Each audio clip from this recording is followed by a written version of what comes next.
already. And in the territory on west, there's just one way to handle the killers and the spoilers, and that's with the U.S. Marshal and the smell of Gunsmoke.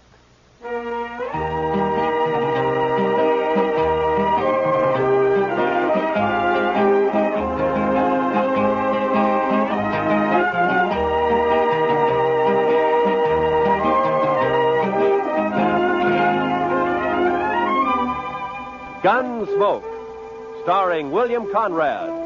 The story of the violence that moved west with young America. The story of a man who moved with it. Matt Dillon, United States Marshal.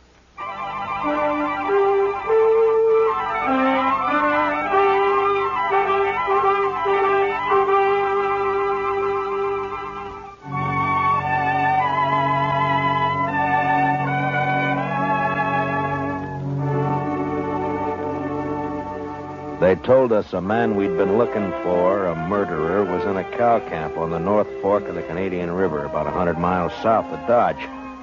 So Chester and I rode down to take a look. We found a fella there with a right name but the wrong face. So we started back. First night we camped in a dry, buffalo-rutted depression. The next morning I woke shortly after daybreak to find Chester already cooking breakfast. Morning, Mr. Dillon. Meat'll be done soon. Is the coffee made, Chester? That's what I need. It's boiling. I didn't make much, though. I thought I'd better save our water. You know, Chester, I'll bet right now the doc's back there in St. Louis, holed up in some fancy hotel and still asleep. That's quite a thought, sir. Yeah. Him right in the middle of St. Louis and us way out here on the prairie. I'll bet he's even got sheets on his bed. I wouldn't be surprised, Mr. Dillon. Doc said this was one vacation he was going to splurge on. He's riding the Santa Fe both ways. Huh? Well, meat's done. I cleaned off this rock here to cut it on. Oh, good.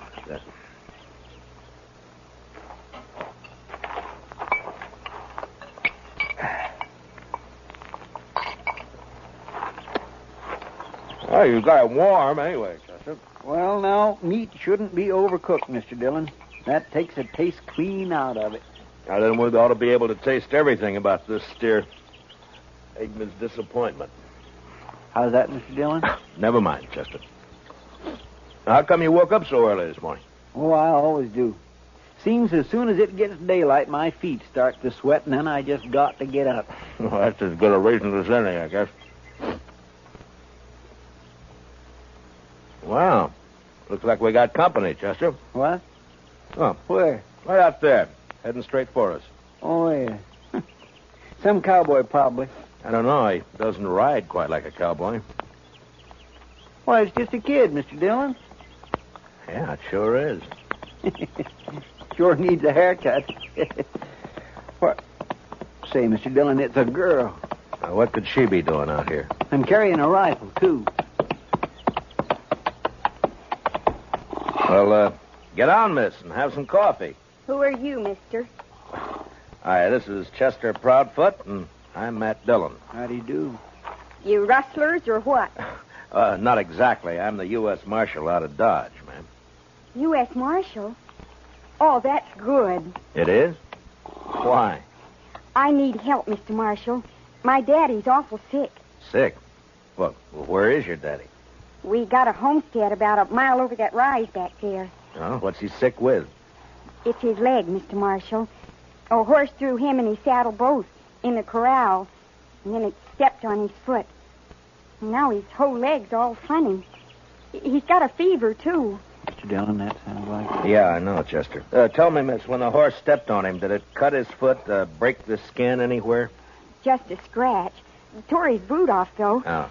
Please, Mr. Marshal, please come see him. I'm scared, the way his leg is and everything. Well, sure we'll come. Your mother with him now? I don't have a mother, Mr. Marshal. Oh. Well, then, what are you doing out here if your daddy's sick? We ran out of meat about 3 days ago, and I don't have anything to feed him. Oh. All right. Chester, I'll ride back with... what is your name, anyway? Tara Hantry. Oh. I'll be 16 next January. Well, that's fine. We'll go back to the Hantry place, Chester. You scout around for some meat. All right, sir. And if you don't find any antelope, shoot the first calf you see. Anybody's calf. I'll do it, Mr. Dillon.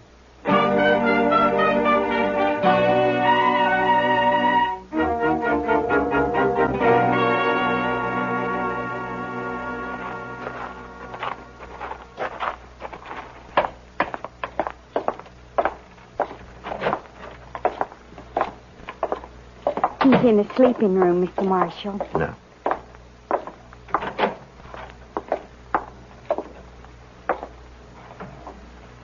Daddy. Daddy, I found a man, and he's going to help us. And, Daddy, he's a marshal, a U.S. marshal. Matt Dillon, Mr. Hantry. How are you feeling? Dillon? I've heard of you. You're from Dodge, aren't you? That's right. Well, Marshal, I ain't feeling so good. My foot don't hurt no more, but it and my leg is all sort of, well, it ain't pretty. I don't know much about these things, but maybe I better take a look at it anyway, huh? Sure, Marshal. There she is. All right, you can cover it up. I was in the war, Marshal. I know what gangrene is. Guess you do, too, huh? Yeah. Well, the first thing, a friend of mine is out getting you some meat, and then we'll load you in your wagon. And Ben took the wagon. What? Ben Warling. He took the wagon when Daddy got hurt. Said he'd find a doctor and bring him back. Well, who's been Walling? Oh, he's been sort of working here, Mr. Marshal. I should have run him off long ago. That's what. Well, where is he? What'd he take the wagon for? Where's he going to find a doctor around here anyway? Closest doctor's in Dodge I know of. Yeah, and he's in St. Louis, and he won't be back for a couple of weeks.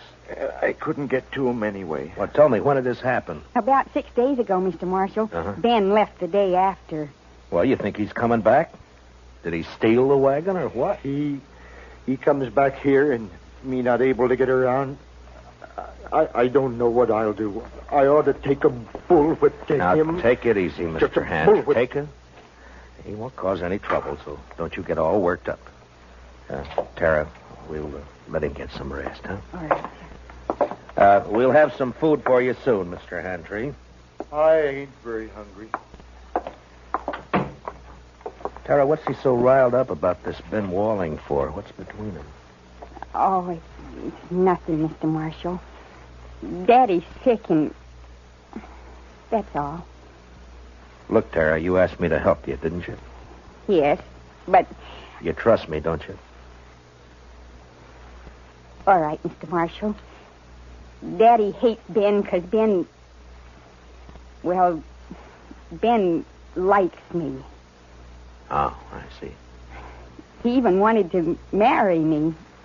Said he would. How do you feel about Ben, Tara? You like him? No. Of course, it's time I had a man and all that, but I'm afraid of Ben, Mr. Marshal. It's like there's something wrong with him. He's always sneaking around when you don't expect him.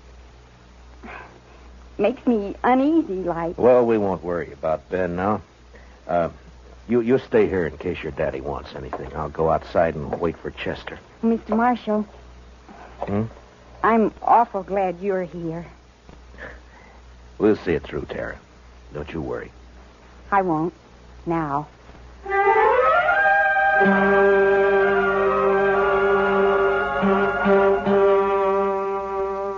I went outside and walked over to the small corral that stood nearby. There I rolled a smoke and looked out across the flat distances of the prairie. And I wondered how anyone could survive in all that emptiness. Hantry lying on his bed back there in the house. He wouldn't survive. The prairie got to him all right. And its vast loneliness had put him out of reach of any help. And Tara, what could she do out here in this endless land of grass? I was glad to get my mind off it when Chester rode in with an antelope across his saddle. We hung it on the corral, dressed it, took a hind quarter into Tara, and we went back outside and sat down. Yes, sir. She's a plucky girl, Mr. Dillon. Yeah, fine girl, Chester. Yeah, but this Ben fella, I just don't understand his going off with the wagon like that. Well, it doesn't matter much now. Entry won't last more than a day or two, anyway. It's that bad, is it? Yeah, blood poisoning, Chester. As soon as it reaches his heart, he's done for. Well, isn't there any way to stop it? Yeah, sure. Cut his leg off. Oh. Too bad Doc isn't here. Yeah. Would that stop it, Mr. Dillon? Cutting his leg off, I mean? I don't know, Chester. I don't know. Maybe too late anyway. Well, I sure wish we could do something for him. I don't take to just sitting around and waiting for a man to die. Well, nobody does. It isn't right, somehow. That poor fella. And Tara. Why, Mr. Dillon, that girl will go crazy out here all alone. All right, Chester. What do you want me to do about it? I'm not a doctor. Now, shut up. Well,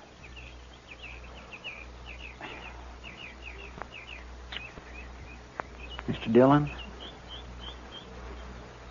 you could do it. I know you could. Do what? Be a doctor. Long enough to save Mr. Hantree's life, Are you anyway. out of your head? No, sir. And what are you talking like that for? The most I ever did was doctor a horse for the colic. That's fine training for this, isn't it? I know. I couldn't do it. I just plain don't have the spirit.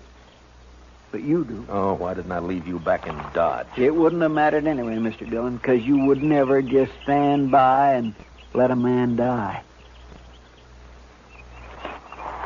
Let's go talk to him, Chester. Bless you, Mr. Dillon.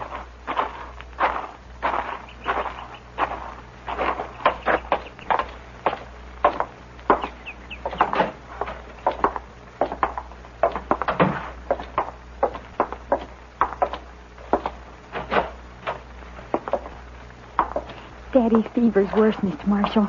I'm going to get some more water. Yeah. How do you feel, Mr. Hantry? I don't feel much, Marshal. Outside of burning up.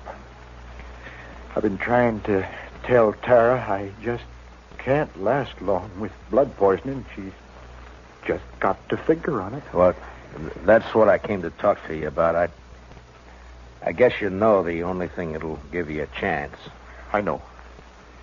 I've been thinking about it. But I couldn't ask any man to do that. You didn't ask me. Well, it's up to you, Mr. Hantry. I'll try it if you're willing. Only thing is, I won't know much about what I'm doing. I seen it done in the Union Army, Marshal. I could tell you some things. All right. The only thing is, Marshal, I don't know I'd be much use around here with one leg. Well, you'll have to decide that for yourself. I know. You could move to town, Mr. Hantry. You and Tara. That's it, Tara. If it was just me, I wouldn't do it, but I can't leave Tara alone. Now, if I can help it, I can't. All right, Marshal. Let's do it. You're a brave man. No, Marshal. I just don't have any choice. Come on. Let's get it over with. You got any liquor in the house? There's a jug of corn out in the kitchen. Get it, Chester. You can start drinking it while we're getting everything else ready. Tell Tara to start boiling a lot of water. Yeah. I'll talk to her in a few minutes. I'll be right back. Now, I want you to tell me everything that you know about this, Mr. Hantry. First, I'll tell you what you'll need. Mm-hmm. There's a straight iron out by the corral somewhere. Yeah. You can heat it in the main room fireplace. Right. Now, what else? Tara will find some cloth for bandages. And the rest of the stuff you can get in the kitchen. Uh-huh. The only thing worrying me is what'll we use to tie off the arteries with? Plain thread won't hold. Well, maybe some thin strips of raw hide. No, they'd soak through. You got to have something. I know. At least I think it'll work. What about horsehair? Oh, that's it, Marshal. Pull it off the tail. It'll work fine. Here's the jug, Mr. Hantry, and I brought you a cup, too. Pour me some. I want to get good and drunk. Here you are, Mr. Hantry.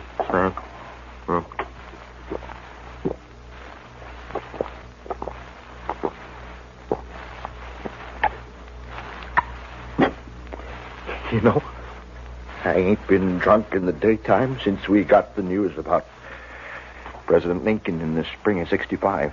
You better have your talk with Tara before that takes hold. Ask her to come in, will you? Come on, Chester. We got work to do. Yes, sir. Good luck, Mr. Handtree. Thanks. Well, Marshal. Yeah. Marshal, I'll try to make it easy for you. Yeah. Sure.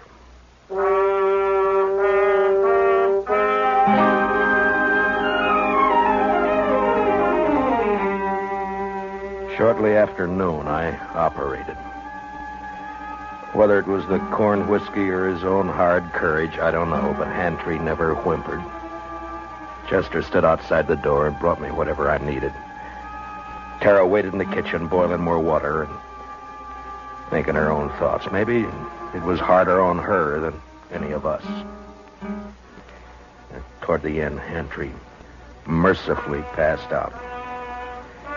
When I'd finally finished bandaging him, I was kind of faint myself. I'd done everything I could. I just hoped I'd done it right.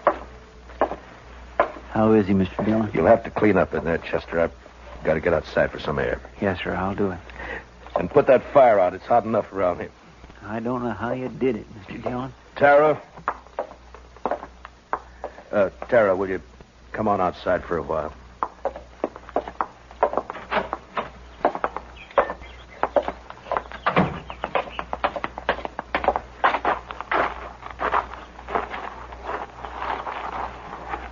Is Daddy all right?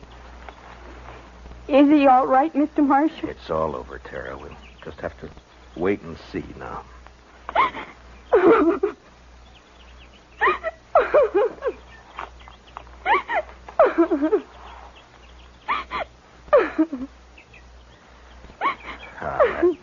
There now, Tara. He's all right. I'm sorry, but it took so long. I thought you'd never finish. He didn't feel much, Tara. The corn liquor worked fine. Fine. Will he get well now? Well, I hope so, Tara. I hope so. Mr. Marshal, are you going to wait and see? Oh, now, Tara, you don't have to worry about that, Chester, and I'll be here as long as you need us. I just wanted to be sure. Can I go see Daddy now? Well, as soon as Chester comes out, Tara, then you can. All right. I'll wait, Mr. Marshal.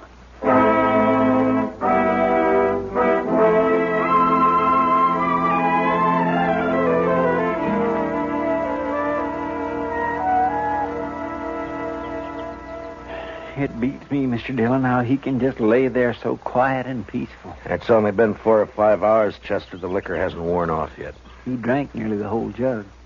No, he needed it. Say, Mr. Dillon, look yonder. Huh? Somebody coming with a wagon. Oh, yeah.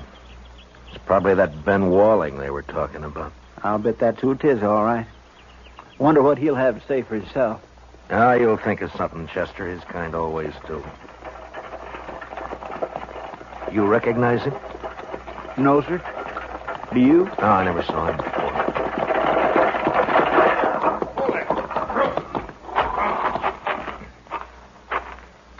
Hello.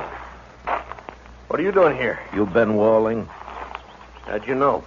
The Handtrees, they've been wondering about you. Oh, yeah, sure. How's old Handtree, anyway? He's all right. He is, huh? You've been gone a long time, Ben. Where were you? I don't know you, mister, but you sure ask a lot of questions. You can answer them one at a time. Now, where were you? Who are you anyway, mister? I'm a U.S. Marshal. Ain't no U.S. Marshals around here. There is now. Generally, I'm in Dodge. Your name Dillon? It is. Well, what are you doing here, Marshal? Tara ran into us, asked us to help. Seems the only able-bodied man around here took off in a wagon. I went to fetch a doctor. Anything wrong in that? Not at all. Where is he? Well, first night the horses ran away, and I've been chasing them ever since. I didn't catch him till this morning. And then I've been gone so long, I thought I'd better get back to you right away. I was worried about Tara and old Hantry, of course. I see. Well, you better get your horses unhitched, Ben. You can see Tara later. She's in with her father now. Gonna be all right, huh? I was kind of worried about that foot. Looked to me like it might have poison in it. It did. What do you mean it did? I took his leg off about noon today. You what? Mr. Dillon did it all by himself, just like a regular doctor. Oh, but how'd you know what to do? You might have killed him. Somebody had to do it, Ben. It's a sure thing Tara couldn't. You're blaming me, ain't you? Well, I did everything I could. Didn't my fault those blasted horses run off. Antray's pretty sick, Ben. I wouldn't bother him for a day or two if I were you. Oh, I won't bother you. Oh, now look, Marshal. You can leave now. I'll handle everything here. We'll leave. As soon as Hantry's able to take care of himself again. All right, stay as long as you like. I don't care. Mr. Dillon, Yeah. I think that Ben is a no-good liar. You're right on both counts, Chester. And I'll tell you something else. You see that saddle over there? Well, that belongs to Mr. Hantry. Yeah, I know. I looked at it this noon. Somebody cut the cinch strap on it. Cut the cinch strap. Mm-hmm. No wonder that bronc bucked him in the saddle off both. Well, do you think Tara did it? Oh, my goodness gracious. No, Mr. Dillon. Tara'd never do a thing like that to her own. It was Ben, wasn't it? That'd be my guess. He figured the old man would get hurt, maybe killed. Why, sir? So he'd have a free hand with Tara. Why, that low down. Mr. Dillon, let me arrest him. Not yet, Chester. There's plenty of time. All right, sir. I'll wait.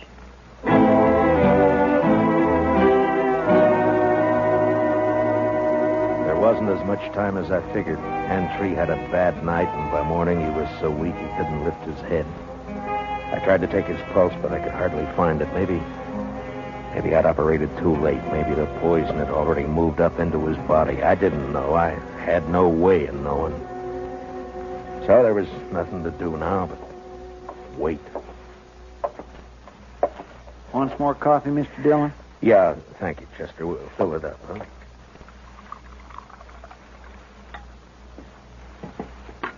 Tara won't eat anything at all, sir. She just sat there by his bed, hasn't slept a wink I know of. Well, it's her father, Chester. He's all she's got. I never thought much about it before, Mr. Dillon, but seeing Tara, I kind of wish I had a daughter. You'd have to change your profession if you were going to take care of a daughter, Chester. Why, I don't have any profession, Mr. Dillon. Oh, Mr. Marshall. Yeah, what is it, Tara? Please come. Daddy wants you. I think he's... You better come too, Chester. Yes, sir.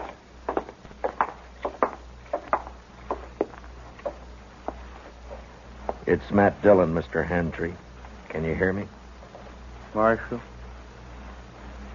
I can't hold out no more. Now, don't say that. Keep fighting, man. You'll pull through. No, Marshal. I'm going to die. Oh, Daddy. Daddy.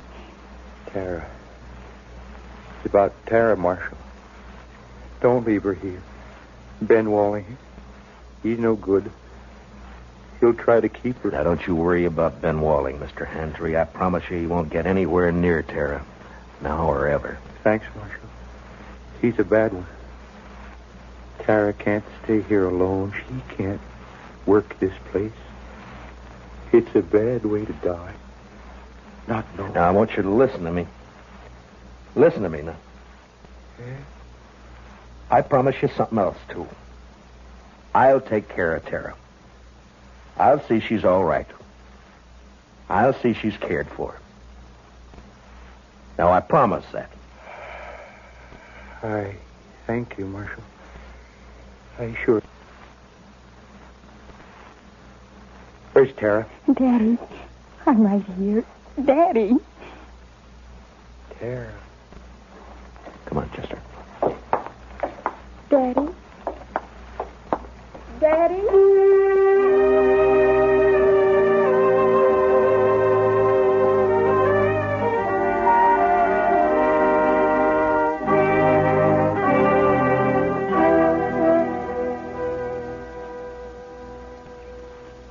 I don't know, Mr. Dillon, I don't think they'd have made out on this place anyway. Why not, Chester? Well, there just isn't enough water. That one little old spring is all I've got. Well, if they had a lake, it'd still be too much for Tara.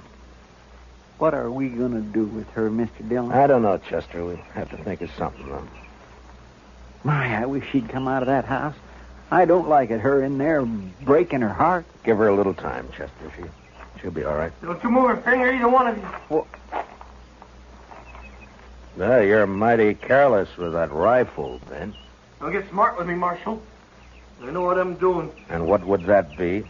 I heard you in there. Heard you promise to take Tara away. I was right by the window. I heard it all. You got a curious way of courting a girl, Ben, trying to kill her father. Yeah, and I saw you yesterday looking at that saddle, but I didn't kill him, Marshal. You did. That's a lie, Ben Walling, and Well, you you know it. shut up. I won't shut up. If we'd have just got here sooner, Mr. Dillon would have saved him, that's all. It's too bad you got here at all. Because you're going to die for it.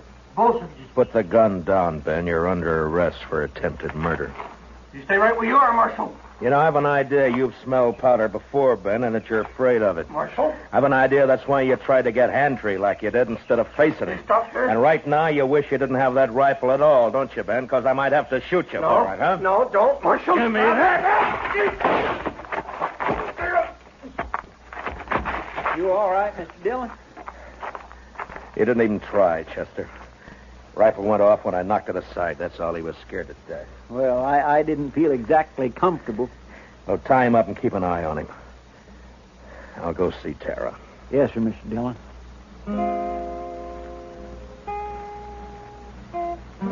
Late that evening, we buried Hantry out on the prairie, out in back of the little homestead. It would die now, too, and fall apart without him. The next morning, we loaded everything we could get into the wagon. With Tara beside me, we started out for Dodge.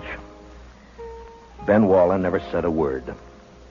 Chester led his horse, and they rode along ahead of us.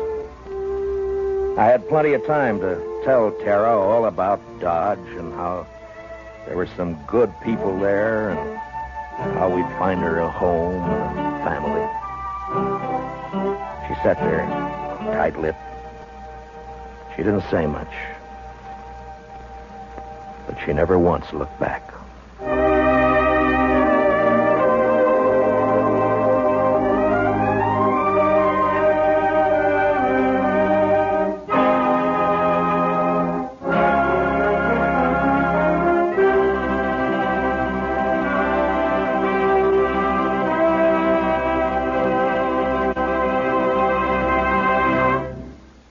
Gunsmoke, transcribed under the direction of Norman MacDonald, stars William Conrad as Matt Dillon, U.S. Marshal.